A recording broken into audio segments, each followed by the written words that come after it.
Hi, I'm Sabrina Register, Comcast Neighborhoods. Welcome to Mukilteo, with its million-dollar views of Possession Sound and Whidbey Island. It is here in Pioneer Cemetery that the town's first residents are buried, including two men who are credited with establishing the first white settlement in Mukilteo, J.D. Fowler and Morris Frost. While there's a lot for history enthusiasts to discover here in Mukilteo, we journey to the present and beyond as we explore the future of aviation. Join us as we visit Mukilteo.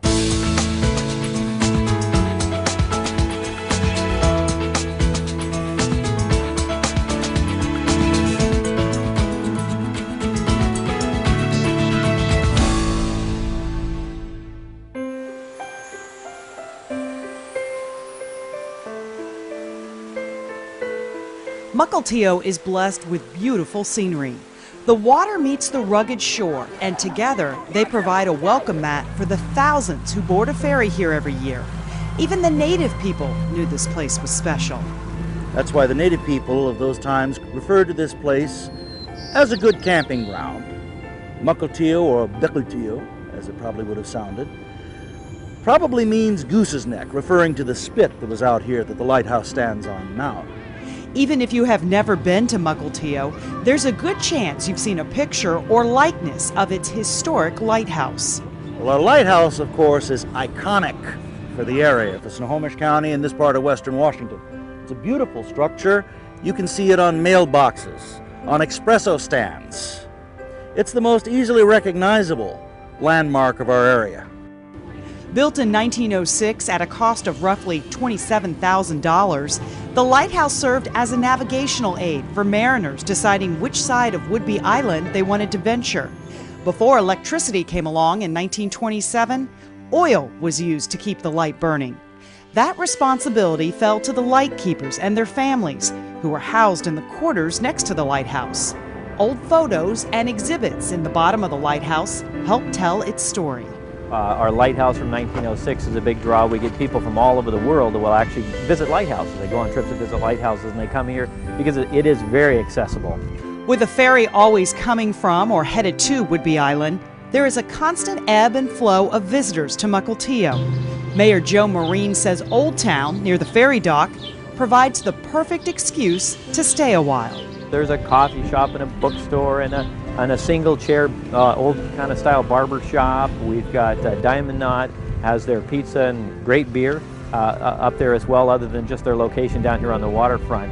And it's just a place that people can sit down and enjoy. Another inviting place to enjoy a beverage is away from Old Town, but well worth the trip. This is the cab. Located in the Harbor Point neighborhood, Wine 101, the gathering place, was started by John and Billy Joe Winskowski, who love wine and wanted a career change. Less than 3 years old, the place is already ripe with loyal customers. It's become like a local Cheers here. You know, it's a true gathering place where people come and meet their neighbors and meet people that they haven't met before, and they find out their doctor, their teacher, their yoga teacher is you know, it's just really a fun place, introducing a lot of neighbors. Between wine flights, mouth-watering appetizers, and an out-of-this-world chocolate souffle, someone is always stopping by. It's like having a party at your house every day with a really nice high-speed dishwasher. Not my husband, but nice. While there are many places in town to kick back and unwind, you won't want to miss the opportunities that await you at Payne Field. Spread your wings at the Future of Flight Aviation Gallery and Boeing Tour. Popular doesn't even begin to describe this place. Clearly, this tour center is the most popular tour center and tourist attraction in the entire state of Washington. In fact, some 180,000 people from 175 different countries visited last year. That's a lot of different languages spoken here. The Future of Flight Foundation operates the exhibits at the gallery with a mission to educate, and there's a lot to absorb. We have some great exhibits about biofuel and the future of using the possibility of algae for jet fuel. And we have a lot of information about the different Boeing planes over the years, what's been innovative about each of those, the 707 and the 727 and 37. And of course, we have a lot of information about the 787 and the use of composites and a large fuselage here. Not to mention massive engines. Here we are inside this Pratt & Whitney engine. Tell us about this. Well, it's a 777 engine that came off of a Korean Airlines airplane, and the fuselage of the original 737 could actually fit inside this part of the engine. It is so large that if we turned it on, it would suck all of the air out of this building in 3 seconds. I promise we're not going to turn it on. We're not going to turn it on today. Okay. It's hard to say who will have more fun, you or the children. There's a cockpit where you can sit, look at, and fiddle with the parts. And We also have some attractions that are really fun for our visitors, including a simulator that holds 7 people. That's really exciting. Here goes. a little less turbulent than the simulator is the Passenger Experience Research Center in the gallery. By finding out what folks favor in terms of lighting, the windows, and the colors, you get the opportunity to help shape the future of airline interiors. Also at the Future of Flight, the chance to see where big jumbo jets are born. You start the tour in the theater. There's a 242-seat theater here. You see a movie about airplanes and how they make our lives better. You board a motor coach and drive along the airport road over to the Boeing factory, which is the largest building in the world as measured by volume. Huge building. You first visit the 747 line. After you do that, you go up on a balcony and you overlook the airplanes being built. Then after that, you get back on the motor coach and you go over to the 777, 787 line. And so you get to actually go inside and see the new Dreamliner and watch it being put together. It's really cool. Then when you come back, you go past the paint hangers, and there's a tour guide on board that explains everything to you. They're very knowledgeable and they know a lot about what's going on inside the factory. Back you come to the Future of Flight, and that takes about 90 minutes. If the Boeing tour just leaves you wanting to see more, you're in luck. The Flying Heritage Collection has an impressive collection of rare World War II airplanes. Microsoft co-founder Paul Allen began collecting these historic aircraft more than a decade ago. But it wasn't until 2008 that Flying Heritage found a home at Payne Field. Corey, tell me about your amazing collection here.